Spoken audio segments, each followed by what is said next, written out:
So in 2026, Microsoft increased its tech budget by $25 billion. dollars. But uh, here's the wild part. They didn't get a single extra microchip for that money. Right, not one. Yeah, they paid an extra $25 billion dollars purely because the cost of the parts just skyrocketed. So today, we're taking you on a deep dive into an incredibly timely piece of research. It's titled The Indian AI Gold Rush, Shovels, Infrastructure, and Equity Opportunities. Which is such a great title, honestly. It really is. And our mission today is to shortcut your path to being well-informed on this, unprecedented structural shift happening right now. We're going to explore how you can capitalize on this multi-trillion-dollar AI boom without ever touching an overvalued, headline-grabbing tech giant stock. Because the reality of artificial intelligence right now in 2026 isn't just about, software algorithms floating in the cloud. It's intensely, unapologetically physical. Right. Yeah, if you only look at the consumer apps or the language models, you entirely miss the underlying industrial foundation that makes any of this computation possible in the first place. Okay, let's unpack this. Because the author of our source material uses a metaphor that I think perfectly frames what we're looking at. They compare right now to the 1849 California gold rush. Classic analogy, but it really fits here. It does, because the people who built generational wealth back then weren't usually the prospectors panning for gold in the rivers. It was Levi Strauss selling denim jeans. It was the merchants selling the pickaxes, the tents, the food. Right, the shovel sellers. Exactly. And the source makes the case that today's AI boom is structurally identical. Microsoft, Google, Amazon, Meta, they are the miners. The shovels are the fiber optic cables, the industrial cooling systems, the power grids. And while the whole global financial media is just obsessing over US-based chip makers, the physical backbone of this revolution is quietly being manufactured and scaled in India. Which is a huge shift. It is. I mean, we are looking at a monumental recalibration of global supply chains. Okay, so I was looking at the earnings reports from the first quarter of 2026 that they mentioned in the source, and the sheer scale is difficult to comprehend. Are we really looking at almost $1 trillion in tech spending in a single year? We are, yeah. To put that in perspective, Amazon alone is dropping $200 billion in capital expenditure this year. $200 billion, just Amazon. Just Amazon. That is a 25% increase from 2025. And then Microsoft is at $190 billion, which completely blew past analyst forecasts of $152 billion. Oh, wow. So they beat it by almost $40 billion. Yeah, and Alphabet Google is right there at 180 to 190 billion. If you add Meta at 125 to 145 billion and Oracle at 50 billion. Wait, Meta's jump was massive too, right? Yeah, like a 70 to 90% jump. So altogether, the big five are spending roughly 725 to 760 billion dollars in a single year. That's a 77% jump from 2025. Citigroup even raised its 2026 to 2030 forecast to an $8.9 trillion pipeline. Okay, but let me play devil's advocate for a second here. With Bank of America projecting total AI capex to cross $1 trillion in 2027 alone, how is this not just an irrational spending bubble waiting to pop? That's the big question. Right, because a 77% year-over-year jump in corporate spending usually ends with a spectacular crash. A lot of skeptical observers were asking that exact question. But what's fascinating here is the specific detail from Microsoft CFO Amy Hood that you mentioned at the top of the show. About the $25 billion. Exactly. That $25 billion budget increase was entirely due to rising memory chip and component costs. Despite paying those staggering premiums, Microsoft still expects to be constrained by a lack of GPU capacity through late 2026. So they are paying vastly more money just to stand in the exact same place in line. Precisely. Under normal economic conditions, when prices skyrocket, demand cools off. Here, the biggest companies in the world are paying higher prices without blinking, and they still can't get enough supply. So it's not a bubble. No. When a company spends more than its original total budget just on price increases, demand is insatiable and supply is strangled. It is not a speculative spending bubble. It is a severe structural infrastructure deficit. Okay, so if the hardware costs are inflating this fast, where is that physical money landing? Let's visualize the infrastructure for the listener. Good idea.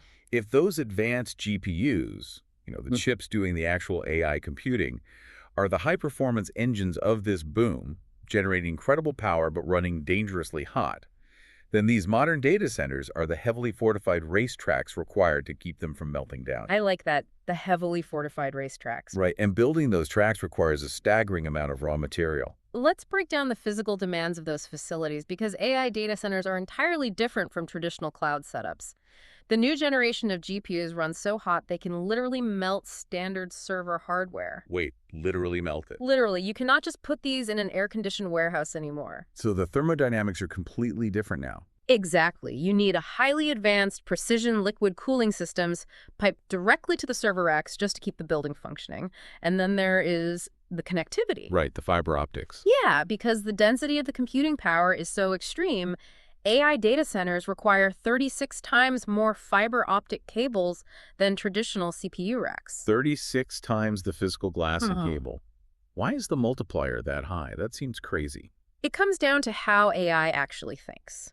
Traditional servers operate relatively independently, but training an AI model requires parallel processing, meaning thousands of GPUs have to talk to each other simultaneously in microseconds. I see. So to facilitate that constant heavy communication, you need an absolute labyrinth of fiber optics connecting every single chip. And then, and this is a big one, there's the power. We're talking about electrical systems that have to handle 10 to 100 megawatt loads. And just for you listening, a 100 megawatt load is roughly the equivalent of powering a mid-sized city, and that's concentrated into a single commercial building. Yeah, it's massive. You need industrial-grade transformers, high-voltage switchgear, and ultimately renewable energy infrastructure to run it all sustainably. Because if you don't build the surrounding grid capacity... And local power grid just collapses under the strain. Exactly. But if they need highly specialized gear like, precision cooling and industrial transformers, who actually has the capacity to build this stuff? Because typically the global AI rally conjures up images of Silicon Valley software engineers, not civil construction firms. Well, there was an initial disconnect that confused a lot of retail investors. India has a $5.4 trillion stock market, but it largely lacked the big GPU chipmaker stock. Right, no NVIDIA equivalent over there. Exactly. Because of that, the broader Indian market initially seemed to lag the global AI rally in 2026. But beneath the surface, a totally different story is playing out. The source highlights a Bloomberg equal-weighted index of 28 Indian companies, specifically in the data center supply chain. Right, the shovel sellers. Yeah.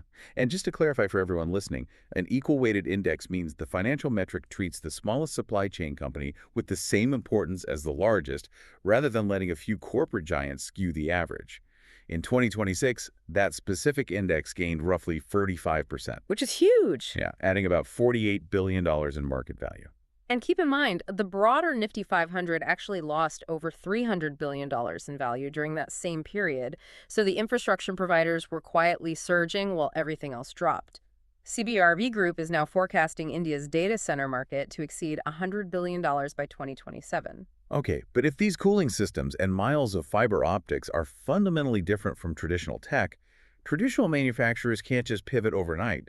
We need to look at who is logically positioned to capture this without getting burned chasing a hot market. Right, and the author provides a very useful framework for this, breaking the opportunity down into 3 concentric rings. Ring 1 is the GPU layer. The actual engines of the operation. Exactly. This is NVIDIA, AMD.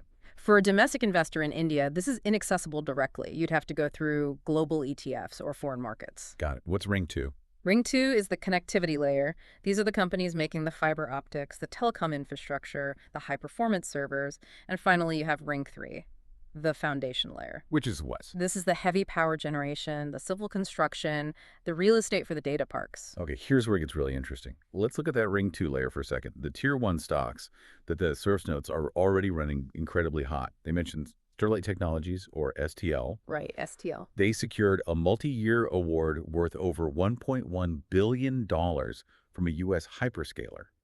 And a hyperscaler is essentially one of those colossal cloud providers like AWS or Google that operate data centers on a global scale. Yeah, massive players. So on the news of providing fiber solutions for this hyperscaler, STL stock rallied over 550% year-to-date in 2026. Then you have HFCL up 200%, and MTR, which supplies precision cooling components, up 250%. Unbelievable numbers. If I'm listening to this deep dive right now, haven't I already missed the boat? I mean, Buying into a company after a 550% run seems incredibly reckless. Oh, absolutely. The author explicitly warns against chasing those soaring valuations in Ring 2. The source outlines several key dangers if you don't understand the mechanisms at play. First is simple volatility. How bad is it? Well, when global AI sentiment shifted briefly in June 2026, these high-flying stocks fell 8 to 10% in a single trading session. Wow. That is a harsh reality check for anyone buying at the peak. Definitely. And then there's valuation risk, which is perfectly illustrated by a company called E2E Networks. They are India's closest equivalent to a listed hyperscaler specializing in cloud GPU infrastructure. Okay. They are procuring over 2,000 NVIDIA Blackwell GPUs. Their revenue grew a healthy 21.3% year over year, but the sheer cost of buying all those GPUs results in severe depreciation on their balance sheet, and that is eating their actual profits alive. Let's break down how that actually works for the listener. Just because a company is buying the picks and shovels doesn't mean their bottom line instantly looks pretty. Right. When you buy thousands of cutting-edge GPUs, you don't just write off that enormous cost instantly on your taxes. Accounting rules force you to spread that cost out, depreciate it over the lifespan of the hardware. And these chips don't last very long, do they? No, because AI chips become obsolete so incredibly fast, usually in 2 to 3 years. So that lifespan is very short.